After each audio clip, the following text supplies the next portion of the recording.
Welcome to the Real Estate Wisdom Podcast. I'm your host, Vishal Kapoor.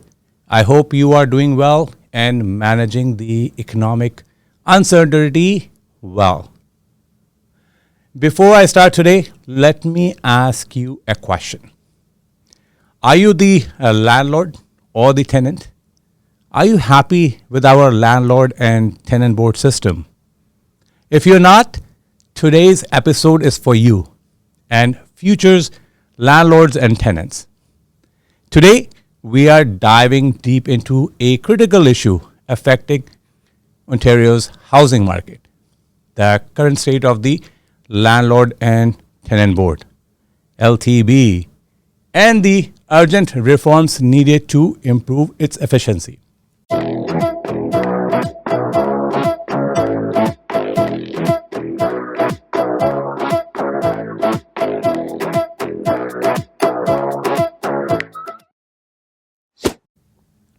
So let's start by painting a picture of the current situation.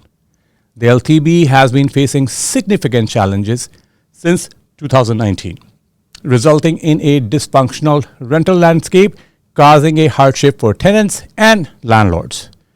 As of November 2024, the backlog stood at over 53,000 cases, significantly higher than the pre-2019 average of less than 14,000.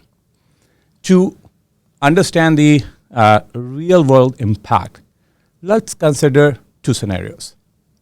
First, meet Janice, a tenant in Toronto. Janice has been living with a leaky roof for months. She filed a complaint with the LTB, hoping for a quick resolution. Instead, she has been told to wait up to a year for a hearing. That's a year of living in substandard conditions while paying full rent. Now, let's look at Rajesh, a small-scale landlord. Like many Ontarians, Rajesh invested his life savings into a rental property for retirement income. His tenant stopped paying rent, but due to the LTV backlog, he is facing at least 9 months without rental income, while still responsible for mortgage payments, property taxes, and maintenance costs. Such a hardship. Well, these scenarios are not isolated incidents. They represent a systematic issue eroding confidence in Ontario's rental market. The provincial government has made some efforts to address these challenges. They have increased staffing, hiring 79 full-time and 58 part-time adjectors. And they also managed to reduce wait times for some types of hearings. For instance, applications for non-payment of rent are now scheduled within approximately 3 months, down from 10 months in 2023.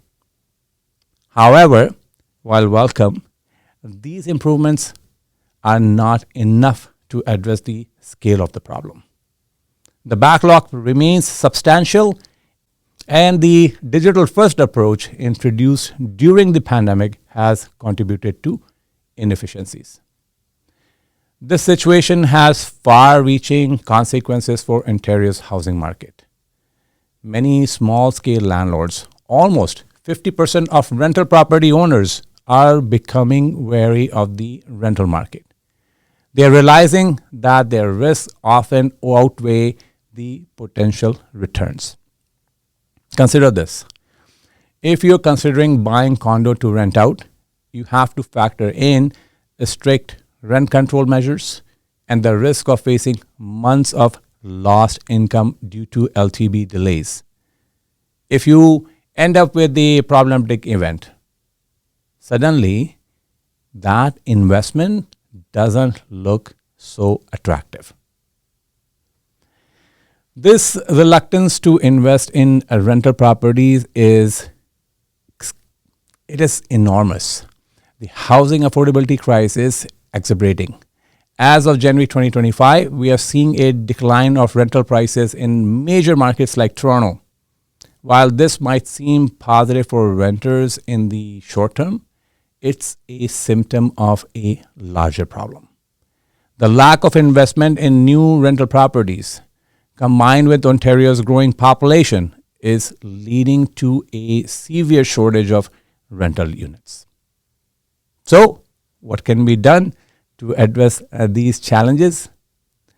Here are some proposed reforms, which definitely I would like to see, and the other realtors also, I guess. Create a dedicated backlog reduction team to expedite delayed active applications. Number 2, implement pre-hearing mediation efforts similar to civil court proceedings. Improve efficiencies and training in hiring and retaining adjectors. Ensure staffing stability to maintain continuity and efficiency. Review and amend existing LTB bylaws to create a more balanced and equitable framework for dispute resolution, which I think it's not balanced. Reinstate in-person hearings while providing multiple options to accommodate all stakeholders. Strengthen the LTB's digital infrastructure to ensure reliable and accessible online platforms. Enforce stricter timelines, mandating that hearings and decisions are made before the termination date of a tenancy. These reforms aim to create a more balanced, efficient, and fair process for both landlords and tenants. An effective dedicated board is crucial for functional rental system, and implementing these changes could significantly improve the LTB's performance. Now, let's talk about what you can do, whether you are a landlord, a tenant, or someone concerned about Ontario's housing affordability. Your voice matters, and here's a call to action. Contact your local MPP. I did today myself. Express your concerns about the LTB and push for implementing these reforms. Join or support advocacy groups, organizations like the Federation of Rental Housing Providers of Ontario, FRPO, for landlords, or the Advocacy Centre for the Tenants Ontario, ACTO, ACTO, for tenants, and working to address these issues. Share your experience. If you dealt with the LTB, share your story on social media or with local news outlets. Personal stories can be powerful in driving these changes. Stay informed. Keep up with the developments related to the LTB and housing policies. Knowledge is power when it comes to advocacy. I also encourage you to participate in public consultations. Make sure your voice is heard when the government holds consultations on housing or LTB related issues.